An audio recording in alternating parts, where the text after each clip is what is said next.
I do think there was a big question mark hanging over the big, like, all of it. I was like, are we going to make it through this? Are we going to like each other at the end of this? Are we going to want to write together at the end of this? Yeah, it was our first time really properly collaborating.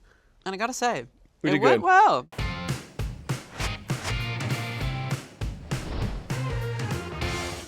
Oh, what a beautiful...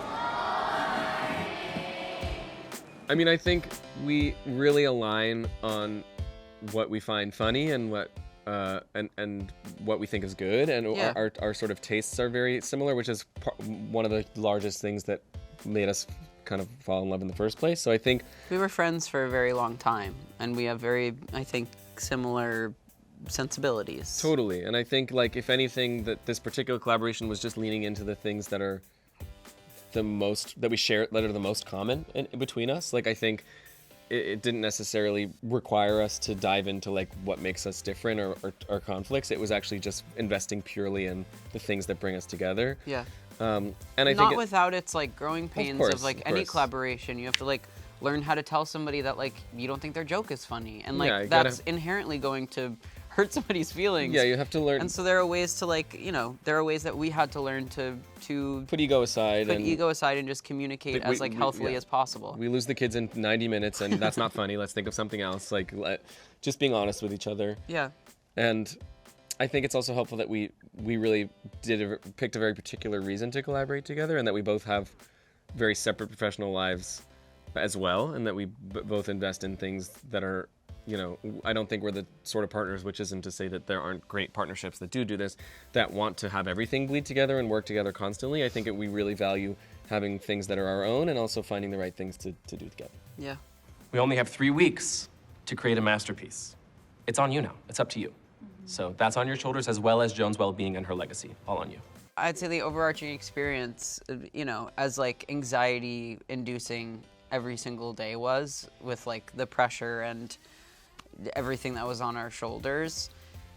Every single moment, like moment to moment during the day, was just joy. Any moment that we were shooting the film, actually shooting the film, was just fun and joyful and satisfying. And And you come home like bone tired in the best way, where you That's felt right. like I have nothing left to give, but it's because I did something I think is great. The straight plays are going to have to be acoustic. Quick question, what's a straight play? There are musicals and then there are straight plays. So then what would be a gay play? I guess a musical. Oh, cool.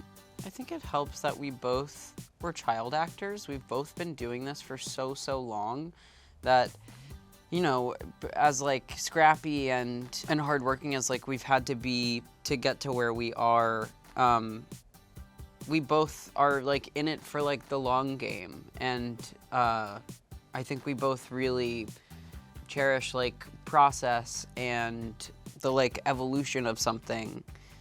And I don't think either of us are actors that are looking for like the next flashy thing to like put us on the map. I think we're both invested in like building a career filled with variety and longevity. And I think that allows us to like live in the same space and do the same thing and not like go at each other's throats. I'm sure there are like times where we'll be up for a role together, or we'll both get the same audition for something, and It is what it is.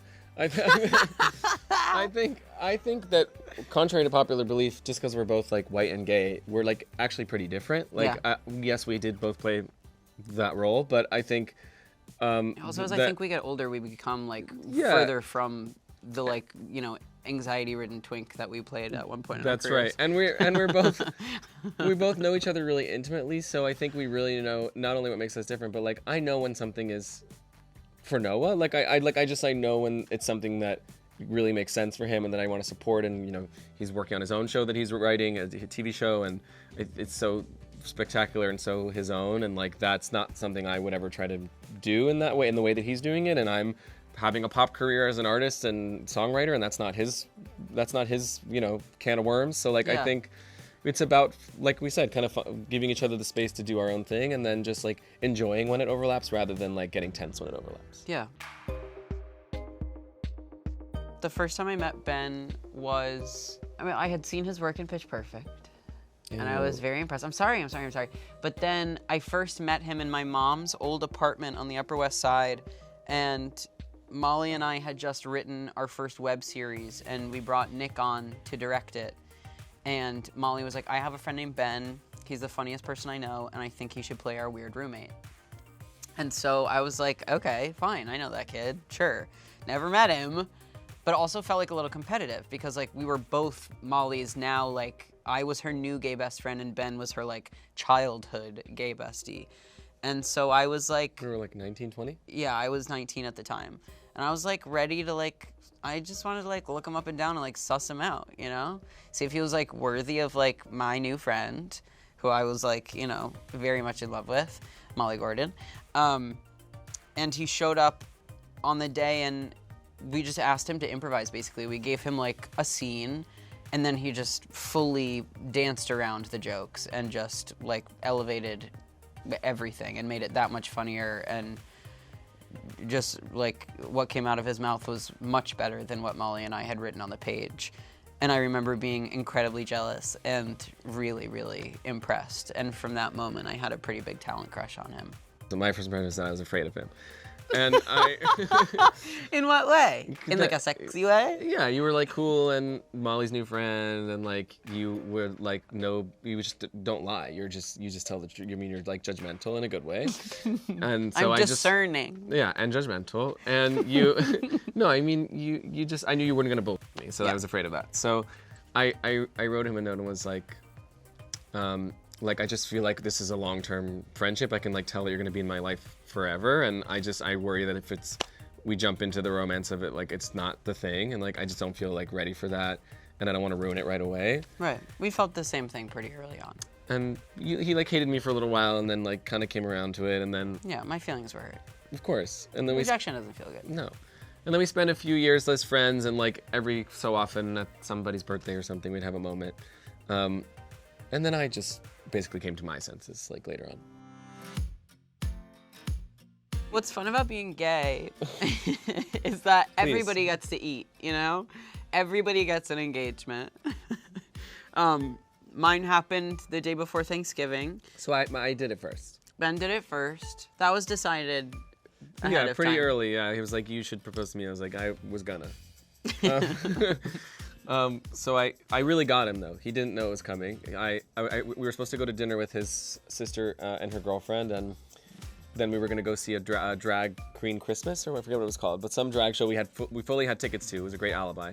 Yeah, I had been DMing Jinx Monsoon like all day. You were like, "I'm coming tonight." In preparation and excitement. And then we got to the restaurant and it was empty and there were flowers and I had rented it out, and I proposed to him, and first of all, he looked at the flowers and he was like, "Wow, they're doing such gorgeous seasonal decoration." And I was like, "No, take a second." And then he realized what was happening, and then he cried from there till the end of the night. Yeah. I didn't know what my reaction would be. I thought I'd maybe like scream and then be really happy, or like... Me too, but you just cried. Yeah, have some sort of physical reaction. Yeah, but it was just tears for like 7 hours straight. And then we had a hang with my family showed up, his family showed up, some friends, and it was great. And It then was lovely. He just proposed back to me a few weeks ago. By way of scavenger hunt. He sent me on a little scavenger hunt around Midtown that mostly was the drama bookshop and 2 different locations for Dig, which is where I usually eat my lunch. And it brought me back home, and he had a little surprise barbecue with some of our family and friends. Our dog George didn't get to be at the first engagement, so I wanted to make sure that he was present for Ben's. That's right. And oh boy, was he. What's most important about this big day is dancing. No,